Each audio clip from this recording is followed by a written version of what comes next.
A religião é um conceito relativo que depende da existência de cada ser humano. A religião de uma pessoa talvez não seja adequada a outra. Existe a religião do homem número 1, a qual consiste em ritos, em formas externas e na polpa e no esplendor da cerimônia. Ou pelo contrário, em um caráter triste, cruel e selvagem.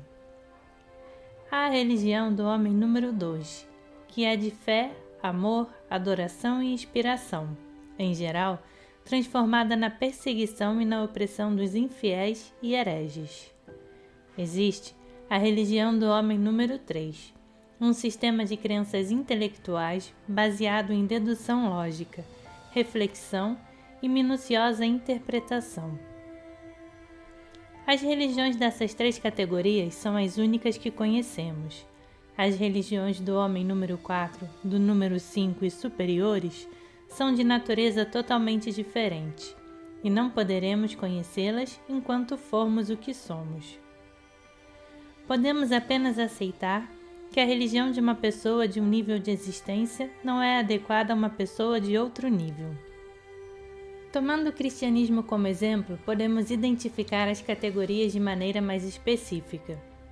Podemos falar do cristianismo número 1, que é o paganismo sob o disfarce do cristianismo. O cristianismo número 2 é uma religião emotiva, a qual pode ser ou muito pura, mas sem força, ou propensa a derramamentos de sangue e ao horror das guerras religiosas e da Inquisição.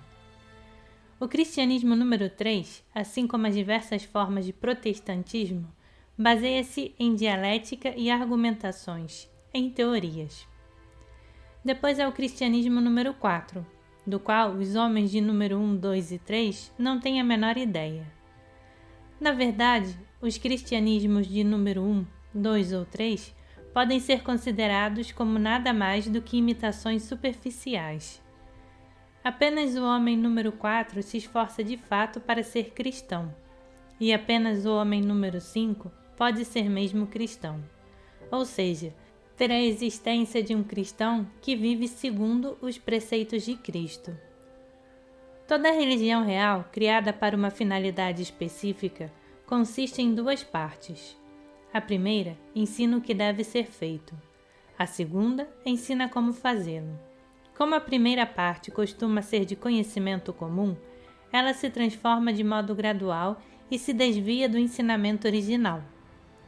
A segunda parte, porém, é preservada secretamente em escolas especiais, e isso permite a seus seguidores retificarem o que foi distorcido e restaurarem o que foi esquecido.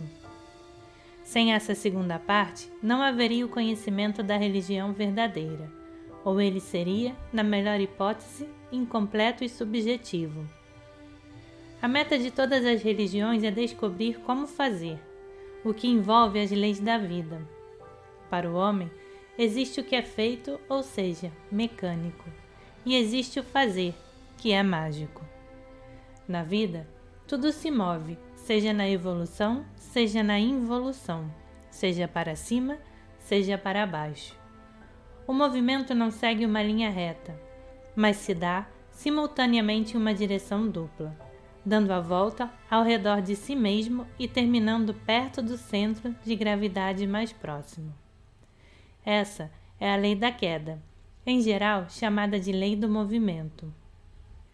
Essas leis universais eram conhecidas na antiguidade segundo confirmam eventos históricos que não poderiam ter ocorrido sem esse conhecimento.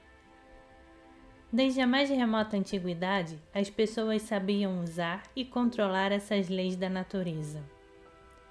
Esse direcionamento de leis mecânicas pelo homem é magia, e inclui não apenas a transformação de substâncias na direção desejada, como a resistência ou a oposição a certas influências mecânicas baseadas nas mesmas leis. As pessoas que conhecem essas leis universais e sabem usá-las são magos. Cristo também era um mago, um homem de conhecimento. Ele não era Deus, ou melhor, era Deus, mas em certo nível. Desenvolver nossa alma, cumprir nosso destino mais elevado, é a meta de todas as religiões e escolas. Cada religião tem seu caminho especial, mas a meta é a mesma. Vamos imaginar o homem como uma casa com 4 cômodos. O primeiro é nosso corpo físico, que corresponde à carruagem na analogia que vimos antes. O segundo cômodo é o centro do sentimento ou cavalo. O terceiro é o centro do pensamento ou condutor. E o quarto cômodo é o mestre. Toda religião entende que o mestre não está aqui e procura encontrá-lo. Mas o mestre aparece apenas quando a casa toda está mobiliada, quando todos os cômodos estão mobiliados. Cada um faz à sua maneira. Se a pessoa não é rica, mobília cada cômodo separadamente pouco a pouco. Mas para mobiliar o quarto cômodo, antes é preciso mobiliar os outros 3. Os caminhos do faquir, do monge e do yogi diferem segundo a ordem em que os 3 cômodos são mobiliados, mas todos precisam chegar ao mesmo objetivo, como ir a Filadélfia. Essa é a meta básica de todas as religiões. Cada religião segue uma rota especial, com preparações especiais. O homem é 3 pessoas com línguas, desejos, desenvolvimento e formação diferentes. Mas todas as nossas funções precisam ser coordenadas e todas as nossas partes devem ser desenvolvidas. Depois da Filadélfia, a estrada é uma só, e todas são a mesma. Podemos começar como cristãos, budistas, muçulmanos, mas só existe uma religião.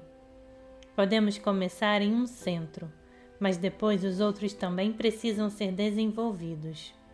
Depois da Filadélfia, há um mestre no comando, no qual pensa por todos, organiza tudo e faz com que as coisas estejam certas.